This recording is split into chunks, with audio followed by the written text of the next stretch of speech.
नमस्कार मित्रांनो, पुन्हा एकदा तुमचं स्वागत आहे इन्फो मराठी 24 या यूट्यूब चॅनलवर।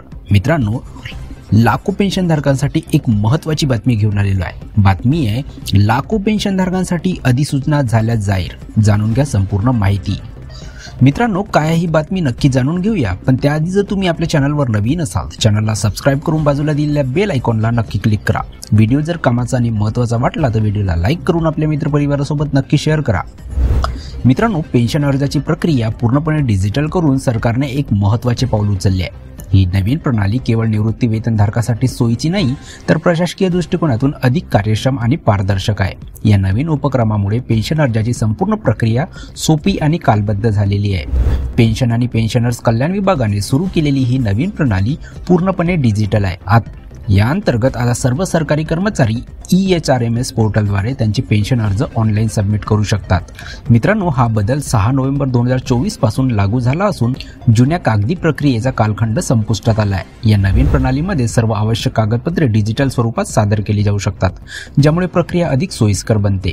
मित्रांनो, नवीन डिजिटल प्रणालीमुळे पेन्शनधारकांसाठी अनेक महत्त्वाचे फायदे झाले आहेत। प्रथम हे आहे की वेळ वाचतो, कारण आता अर्जदारांना पुन्हा प्रक्रियेत जाण्याची आवश्यकता नाही। डिजिटल फॉर्म भरल्याने मानवी चुका होण्याची शक्यताही कमी होते।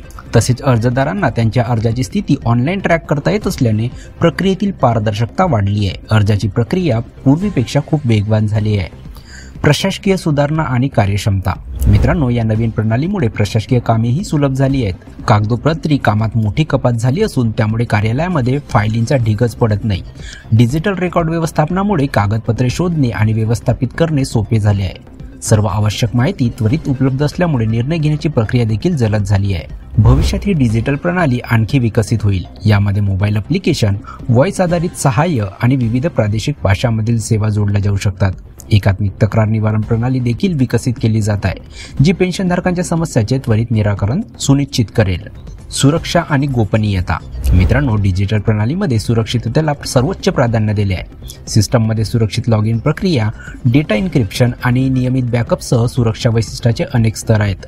पेन्शनधारकांची वैयक्तिक माहिती सुरक्षित राहावी यासाठी सायबर सुरक्षा पोर्टलचे काटेकोरपणे पालन केले जात आहे। तर मित्रांनो, कशी वाटली कामाची बातमी? जर बातमी कामाची आणि महत्त्वाची वाटली असेल तर व्हिडिओला लाईक करून आपल्या मित्रपरिवारासोबत नक्की शेअर करा। तसेच जर तुम्ही आपल्या चॅनलवर नवीन असाल तर चॅनलला सबस्क्राइब करून बाजूला दिलेल्या बेल आयकॉनला नक्की क्लिक करा। व्हिडिओ बघितल्याबद्दल खूप खूप धन्यवाद।